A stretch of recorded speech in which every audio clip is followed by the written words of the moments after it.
On episode 226 of the 40 Plus Fitness Podcast, we meet Matt Fitzgerald and discuss his new book, The Endurance Diet. You can find the full show notes for this episode at 40plusfitnesspodcast.com/226.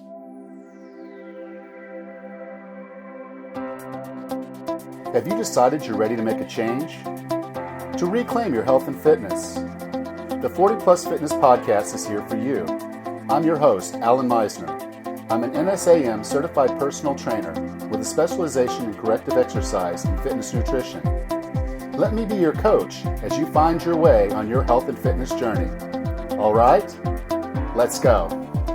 During today's episode, we're going to be talking about endurance training, and Matt and I are pretty clear as we go through this process. This is not a weight loss kind of deal. So if you're out running and trying to lose weight, that's not what we're actually all about. If you're looking to lose weight, I'd encourage you to check out my program, Surefire Results for Weight Loss. You can go to 40plusfitnesspodcast.com/surefire, and I have a 28-day program that will help you lose the weight. What we're talking about today, though, is we're going to be talking about training for endurance and how you feed your body to do that training. And he's written this book, The Endurance Diet, on the basis of what some of the most elite athletes on this planet have learned and what they've experienced and what they're doing in their training and eating. And so Matt Fitzgerald is a certified sports nutritionist and an experienced running and triathlon coach. He's written more than 20 books on running, triathlons, fitness, and nutrition. So if you're interested in maximizing your endurance, Matt's the guy you want to read about. So with no further ado, here's Matt Fitzgerald. So Matt, welcome to 40 Plus Fitness. Thank you for inviting me. As I looked at Endurance Diet, and the book is The Endurance Diet, I was like, okay, I wanted to be an endurance athlete when I was a kid. When I was in high school, even though I was an offensive guard on the football team, I was like, okay, I can run forever. I want to be an endurance athlete. And I ran the 2 mile for track, and I was an offensive guard for football. And so I was kind of one of these weird athletes that had kind of I would call it a double capacity, which meant I wasn't good at anything. I was good at a lot of things, but I wasn't great at anything. Is kind of the way I look at it. The genetics were sort of in the middle, and which was fine. And I think probably if MMA had come out when I was younger, I probably would have been really good at that, but not much else. Anyway, as I got into your book, and I'm a big proponent of we can improve ourselves if we're willing to work at it, no matter how old we are, as long as we're willing to work for it. And you have a quote in your book, and I just love this quote, and I have to say this. The 3 main contributors to fitness are talent, training, and diet. And I think one of the core things is you're probably not going to be an elite athlete if you don't have the talent, but you're definitely not going to be your best if you're not willing to put in the training and diet. That's a fact. Yeah. So 2 of the 3 are controllable. Exactly. And so that's what I really liked about this book is actually gives you some actionable items on both of those fronts. And I really appreciated that. Yeah. I'm glad to hear that feedback, because what the book is about really is the diets of the elite, the people who have won the genetic lottery, who have the talent, but because their livelihood depends on their performance, they also have to check the other boxes. No matter how talented you are, you have to train right, you have to eat right. And because the stakes are so high, these folks have sort of figured out, best practices for training and diet. So even though, there's nothing we can do to bridge the talent gap, we can still learn a lot from these folks. And that's really sort of the premise of the book. Yes. And that's what I really enjoyed about it. Now, as we kind of get into this, and we will talk about I do want to talk a little bit about the training. So we'll get into that in a minute, because I'm a personal trainer. So you knew I would be in that part of the book and pretty heavy. But when we start talking about the food, now this is not a weight loss program. This is not I want to weigh 2 pounds less because I think that's going to help my performance. This is truly what the elite athletes do to maximize their training capacity and then, of course, their performance when they're competing. Do you mind going through the 5 core habits of elite athletes and with their eating habits? Right. Yeah. So what I did by way of research is that I kind of scoured the planet. It was just really an excuse to travel more than anything. Well, that's actually, I love that. I love that about, that's one of the things that I'm like, okay, these guys got this figured out. Cause you're a second author. I'm like, you actually went to these places and talked to these folks. And I'm like, God damn it, I'm in the wrong business. Now, to be frank, most of the information I got was just through, contacting folks by email. But yes, I did go to Brazil and Canada and Kenya and Spain. And I actually met the Japanese runners I worked with halfway. They were in the US for training camp. But, the project was to determine whether there were certain dietary habits that were shared by this, diverse population of elite endurance athletes in different sport disciplines representing different parts of the world. And I did identify 5 of them. And they are, number 1, eat everything. We can probably, I'll just go through them quickly and we can cycle back if you want to go in greater depth. But just the headlines are: number 1, eat everything. Number 2, eat quality. Number 3, eat carb-centered. Number 4, eat enough. And number 5, eat individually. So those were the 5. And so now there's some of those I'd say, yeah, obviously if you're looking to lose weight, this is definitely not what you're after. This is about performance. And so I'm totally with you on the performance aspects of this. And that's where we're going with this. So if you don't mind just slightly going through each one and kind of telling them, because it says eat everything. And I'm thinking, okay, this is not obviously you talk quality later, but this is not hit the Denny's breakfast bar and eat everything. There's no, yeah. What to unpack that one? So what eat everything means is, what I observed is that elite endurance athletes, they do not follow diets that require them to eliminate entire categories of food the way so many recreational athletes and obviously just dieters do. So many popular diets, just forbid entire categories of food. But what I found is that these high performers are not doing that. If you get into the science, it sort of makes sense. Human beings are naturally omnivorous. And so you wouldn't expect the optimal diet for endurance fitness to be radically different from what is best for human health. And what I find actually as a practicing sports nutritionist among recreational athletes, when they go for one of these diets that does forbid one or more food groups or food categories, is that they run into problems. And it's different, different problems for vegans than it is for paleo dieters or whatever. But there seems to be, a good rationale for just maintaining an omnivorous diet, and even for allowing yourself to include, when I say eat everything, I mean everything. Like these professional endurance athletes, they also have a little bit, they have some sweets, not a lot, but they're not completely unrepresented in the dietary repertoire of these people. I know she had one athlete that, in her meal prep for the day, she had basically she was drinking muscle milk. And so it's like, okay, yeah, I wouldn't call that the best of foods. It's got some nutritional value for a purpose, but it fit her needs and gave her what she needed to be competitive. Yeah. So none of these people had a perfect, quote unquote, perfect diet, whatever that is. So eat everything means, in the main, it means hitting all of the basic categories of natural, foods that have been in the human diet for eons. But it also does mean, occasionally going for the Grand Slam at Denny's,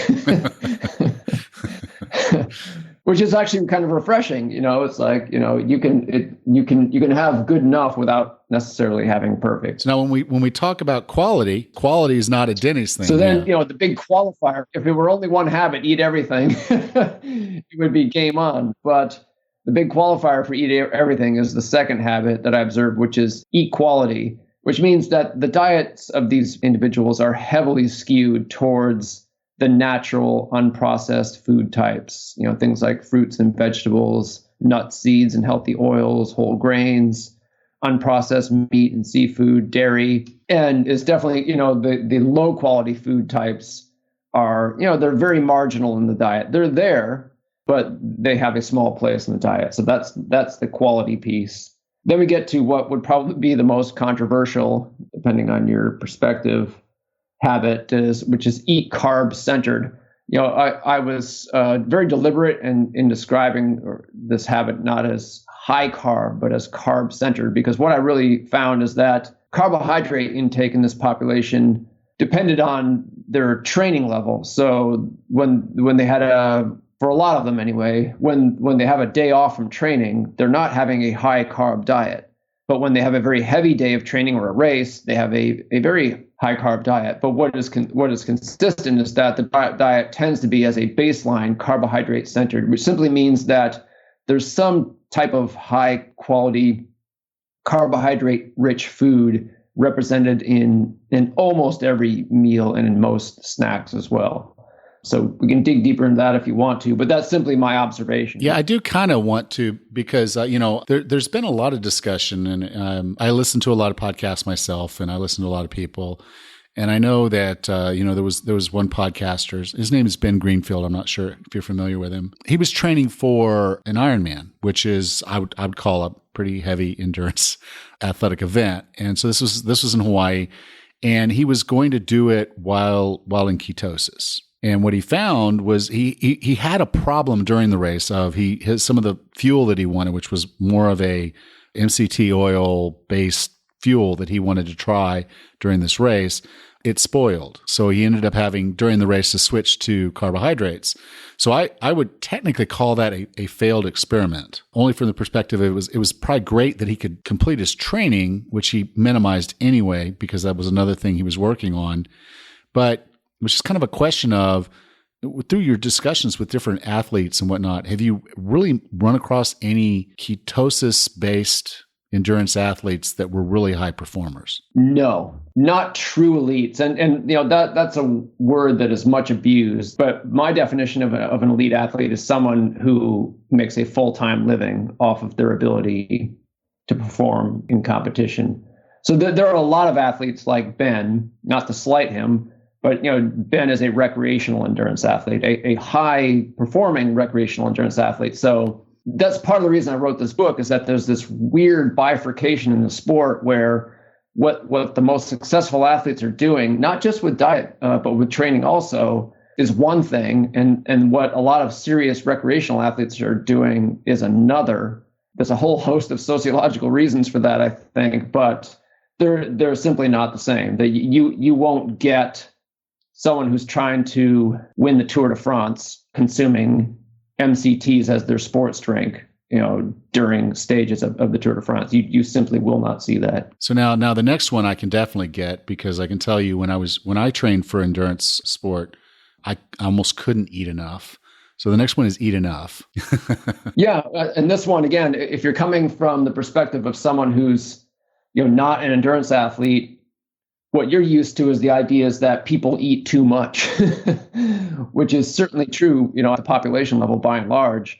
With endurance athletes, because you are putting a lot of stress on your body with vigorous, high-frequency activity, is that you still don't want to eat too much, but the consequences of not eating enough are just as bad relative to your performance as are those of eating too much. So what you really want to do is thread the needle. And my observation was, on the quantity side, that the most reliable way to do that, judging by the best practices of the world's best endurance athletes, is not to count calories or to measure portions, but to reconnect with your body's built-in mechanisms for regulating appetite, hunger, satiety, and listening to your body and allowing your body to determine how much food you consume. We're very used to the idea in our society that you can't trust your appetite. If you listen to your body, you just will eat too much.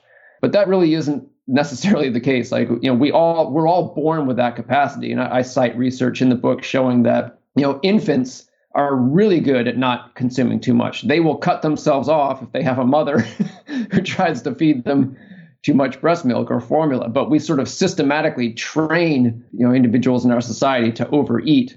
But there's other research showing that just about anyone can learn to reconnect with those natural built-in mechanisms. And that's really the most reliable way. Calorie counting, for all kinds of reasons, is terribly inaccurate. It's like trying to nail jelly to the ceiling in terms of trying to use calorie counting to measure exactly how many calories you're burning in the day, exactly how many you need to take in. Good luck with that.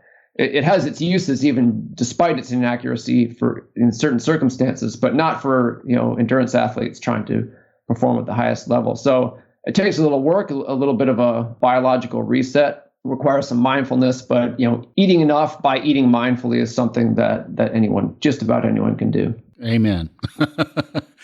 Okay. So then the last one, and actually I thought this was the most interesting one, because you're looking at athletes around the world, and as a result, they don't necessarily have access to the same kind of food. So they're taking some of these basic concepts that you've already talked about, and they're individualizing it for themselves, for where they are and what they have available. Yeah, and one of the reasons, the premise, I've described the premise of this book in one set of terms. Another is, the premise of this book is that elite endurance athletes in all disciplines and in all parts of the world share a common core diet. I'm the first person I know of who's ever proposed that. And the reason is that there are all these superficial differences in food choices, cultural differences in cuisine types. If you look at what's on the plate of a Kenyan runner, it's just not the same as what's on the plate of a Canadian cross-country skier.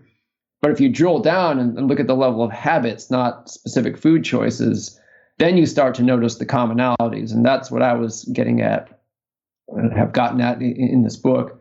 So yeah, part of the good news is that you can, if you are an athlete who wants to, get the most out of the training that you do, you can continue to eat a diet that is consistent with cultural norms for wherever you grew up. You just sort of have to, raise your quality standards and, make a couple of other changes possibly.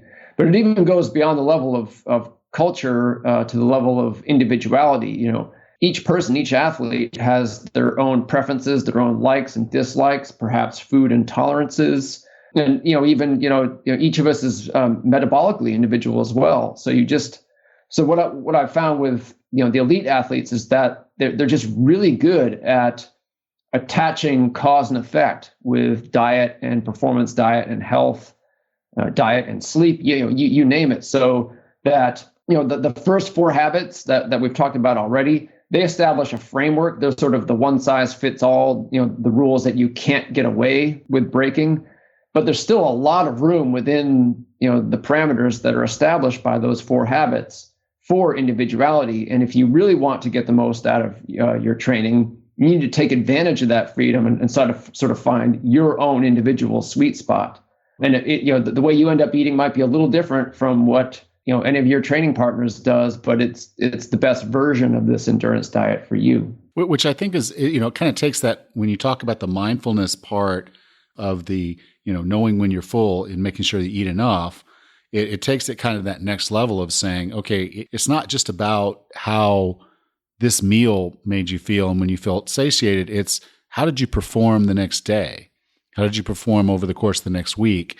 And they realize over time that, if they're not getting enough of this, or, when they ate this food, or they just didn't perform as well or didn't feel as well the next day, they're that aware because this is their livelihood.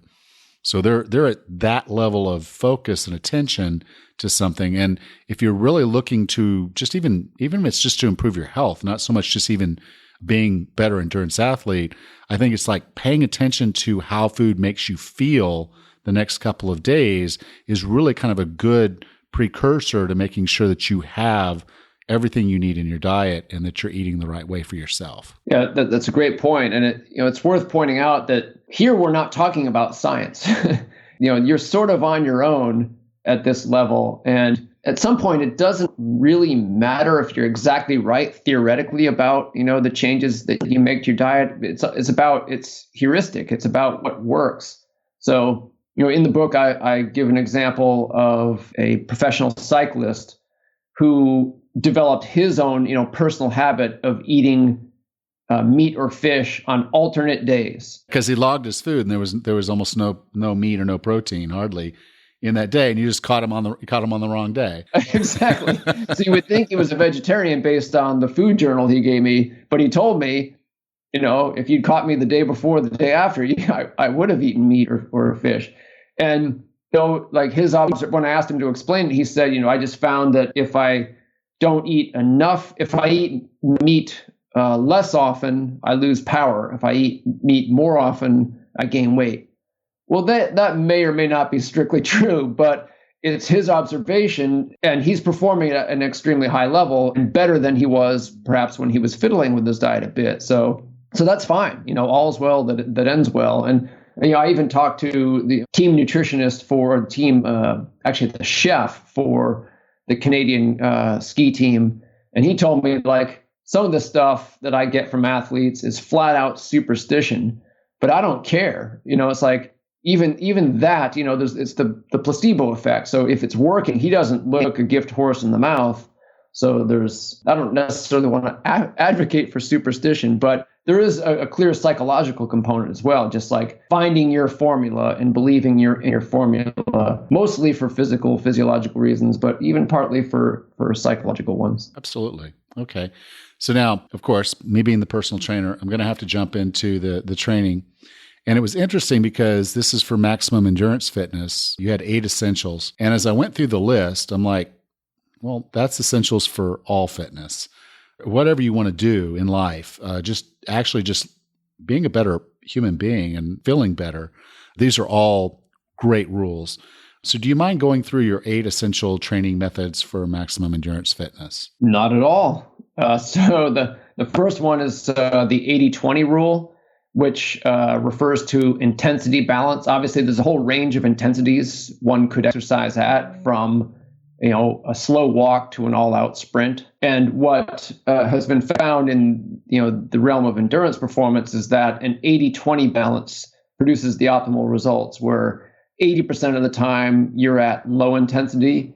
And let's be clear how things are defined. The bottom end of low intensity is 60% of maximum heart rate. So, the World Health Organization has their own terminology, which confuses things. But you have to get your heart rate up, even to get to the low intensity exercise range. But this is the comfortable, but right on the edge of comfort. This is where you're just right there. You're doing some work.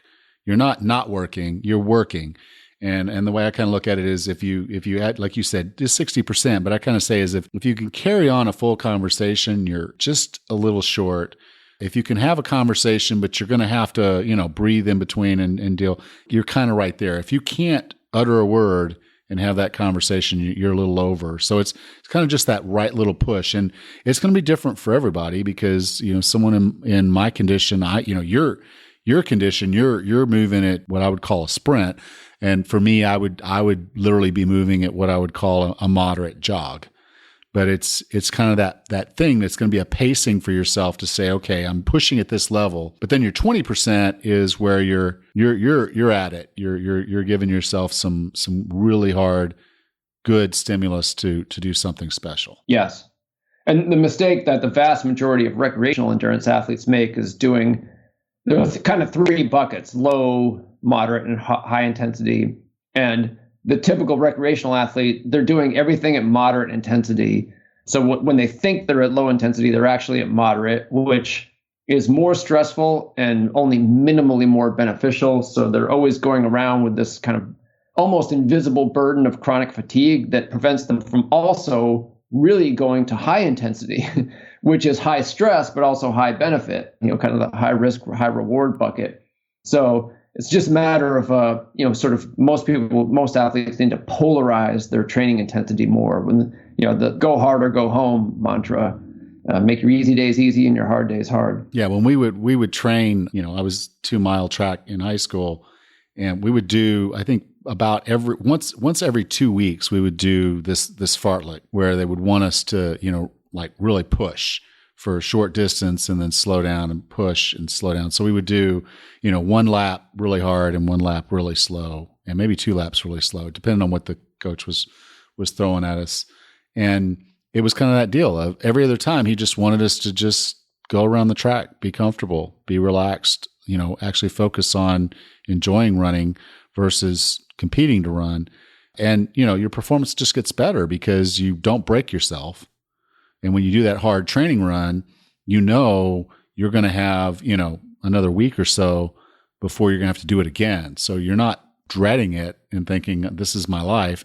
You really are just kind of getting the best of both worlds. Right. It actually is when you switch to this way of training, it actually is more pleasant and enjoyable. Like most people, they like to push, they like to go hard, but 20% is not insignificant. Like when you train this way, you get to push yourself, but guess what?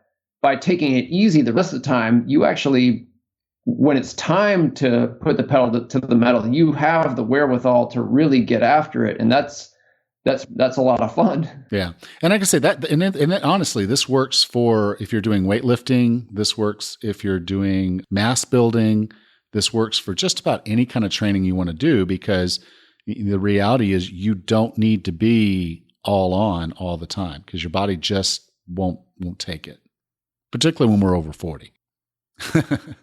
Okay. So the next one is progressive overload. Yep. Very simple, basic, familiar concept for anyone who's studied sports science. So progressive overload is based on the idea that you can't increase your capacity without challenging yourself more than what you're accustomed to. So, a lot of these things, they're relative. If you normally run, let's say 40 miles a week, you're not going to get fitter by running 40 miles next week unless you increase the intensity. You have to increase it. But if you only run 10 miles a week, going to 12 will make you fitter. So it's not the 12 or the 45 that matters.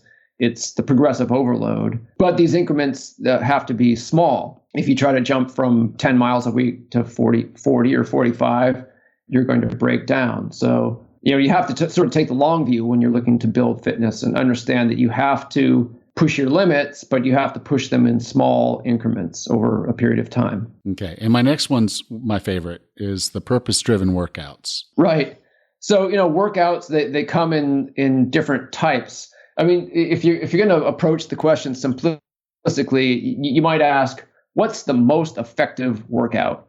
And you can actually do this. You can identify, one workout type that if you only do that type of workout, it gives you the most bang for the buck.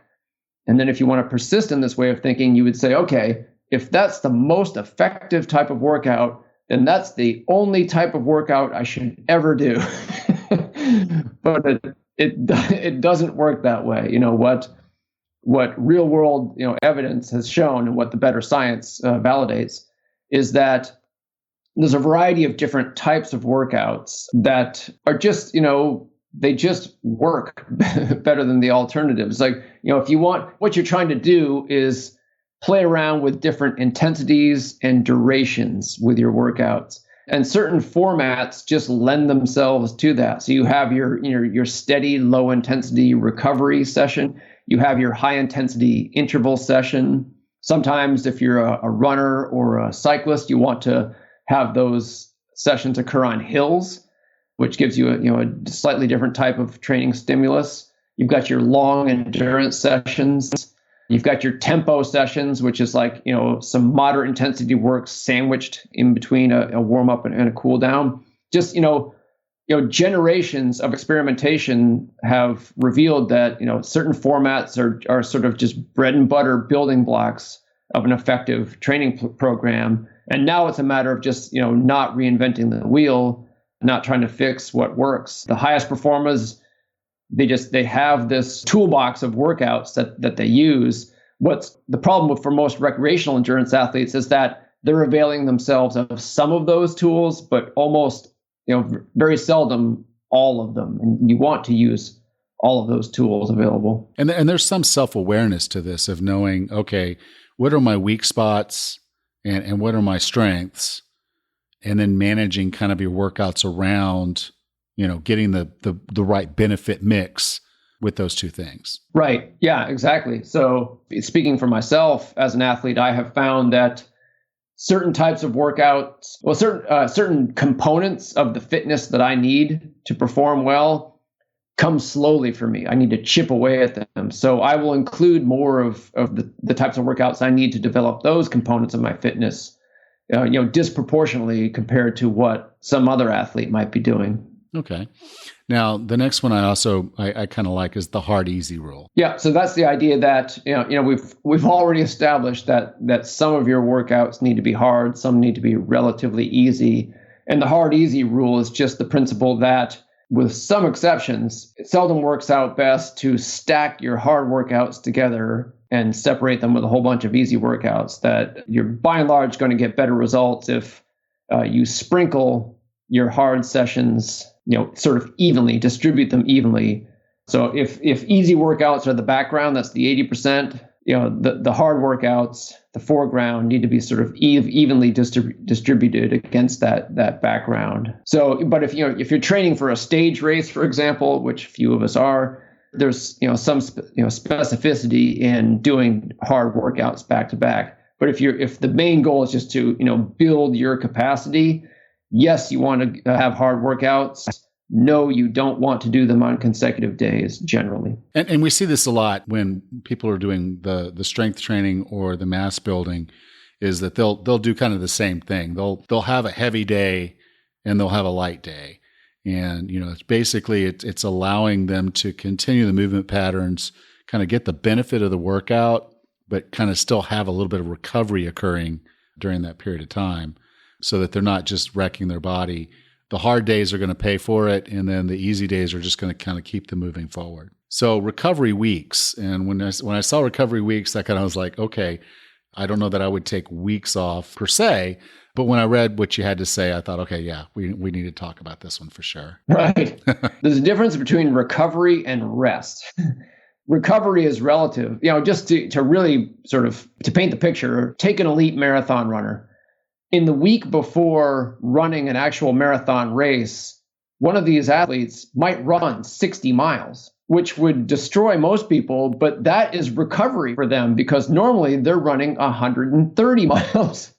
So that is a recovery week for them. So it is relative. Recovery means doing less than you normally do. But what you normally do, it might be different from what someone else does. So the underlying concept here is what's known as a step cycle. So, if your goal is to, get as fit as you can be, we talked about progressive overload, the idea that, tomorrow has to be harder than today, which was hopefully harder than yesterday. But if you actually make every single day harder than the day before, or even every single week harder than the week before, that's not going to last very long. It's just not the way the human body was designed.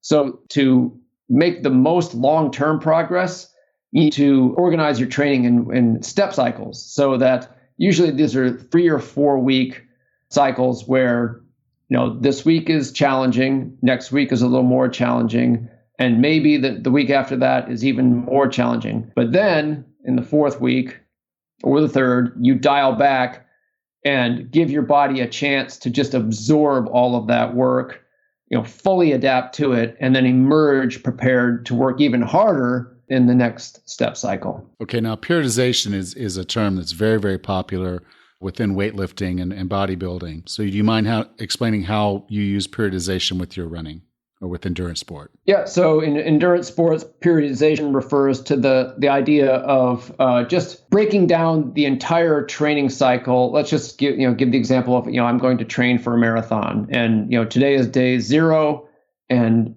20 weeks from now is my marathon day.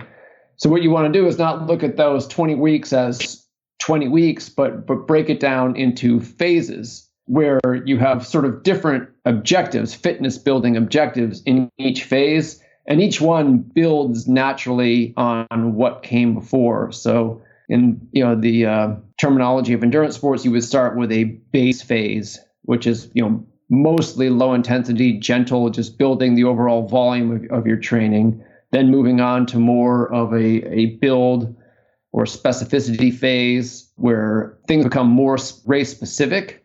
Then a peak phase, when you're actually overreaching. A peak phase is you're actually demanding more of your body than it can handle, but only for a short period of time. And you pull the ripcord before it's too much.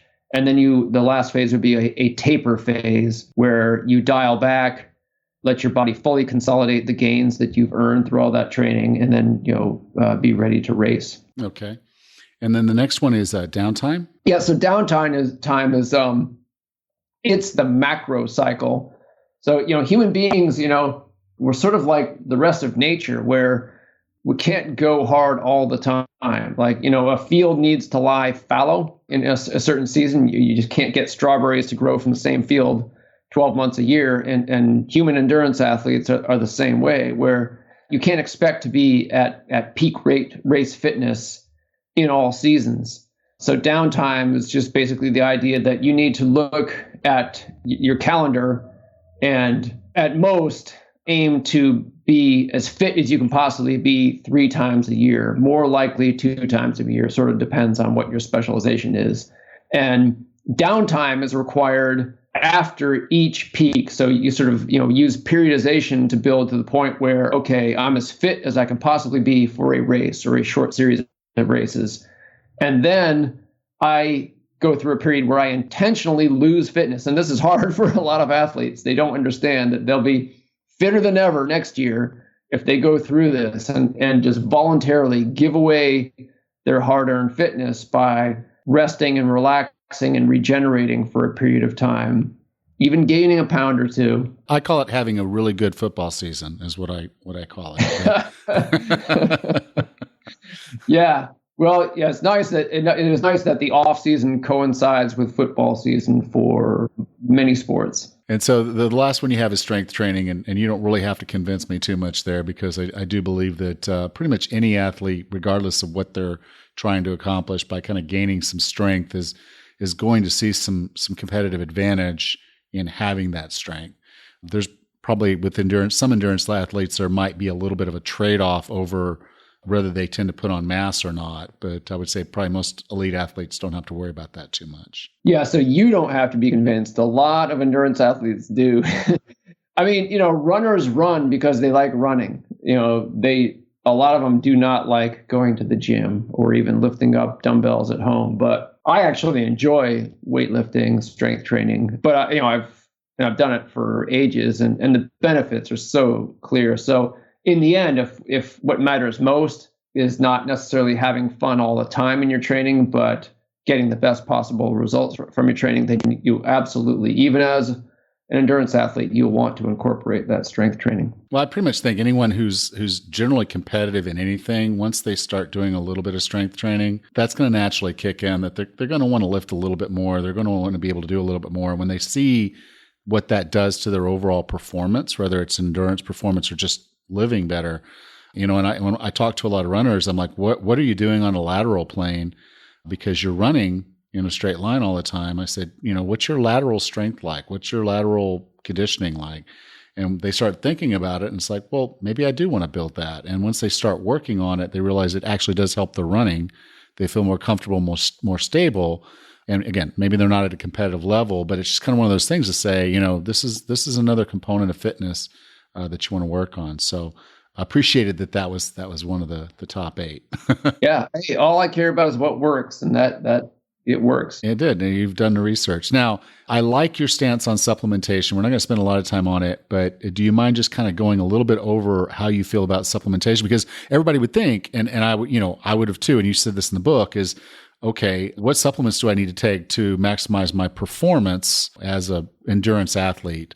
And do you mind sharing that with us? Yeah. So when I talk supplements with endurance athletes, I often raise the point that the best runners in the world come from East Africa, where they have no supplements. They don't have a lot of stuff. Kenyan and Ethiopian runners, they don't even have dumbbells by and large, So it gives you perspective on, what's truly necessary and what isn't. In our environment, it's easy to be convinced that you can't possibly get the results you seek if you don't take X or Y or Z. But interestingly, it's not just with Kenyan and Ethiopian runners, but among elite endurance athletes generally. In my research, I found that they're pretty conservative by and large with supplementation. And there are a couple of reasons. One is the ones who don't want to fail a drug test are really scared about what might be in some of them. And also, they're just not convinced that they're necessary. And if they were, supplementing athletes would always win at the highest level. So it's not to say it doesn't occur, but the supplements that elite endurance athletes rely on tend to be the ones that that help them with foundational health or act as insurance against deficiencies or problems that are specific to the type of stress that they are exposing their bodies to. Like iron is an obvious example. For complex physiological reasons, iron needs are higher in runners especially than they are for most people. So, a lot of, serious runners will take iron, and iron deficiency anemia is extremely common among runners. So that's a supplement I saw very commonly, but not the type of thing that's like not a basic micronutrient, but something that you would only take, because it's supposed to be this miracle performance enhancer. There's no creatine for endurance performance. Like, if I were trying to be as strong as I could be, I would take creatine. But for endurance, there's that category of supplements, the pure performance enhancers. There's nothing there really. Oh, good. So Matt, I've really enjoyed this conversation, and I really feel like I could sit down with your book and sit here and pick your brain for just days. Thank you so much for coming on the show. If someone wanted to learn more about you or find out more about the book, where would you like for me to send them? Best place to start would be my website, which is mattfitzgerald.org. Not .com. That's some other clown with my name. Was he born first or second? I have no idea. Don't know the guy. Yeah, he might be over 40. You don't know. He might have had the site for a long, long time. But okay, so we'll make sure to have this in the show notes. And this is episode 226. So you can go to 40plusfitnesspodcast.com/226, and you can find the link to Matt's site there and a link to the book. Again, Matt, this was an awesome book, and I really appreciate the opportunity to share with you. Yeah, it was great chatting with you. Now you know what to do if you want to maximize your endurance training and eat the way that elite athletes eat. And if you want to learn more, and I really do encourage, go ahead and get Matt's book, The Endurance Diet. You can find a link in the show notes at 40plusfitnesspodcast.com/226. Next time on the 40 Plus Fitness Podcast, I discuss 11 reasons to quit. Until then, have a happy and healthy day.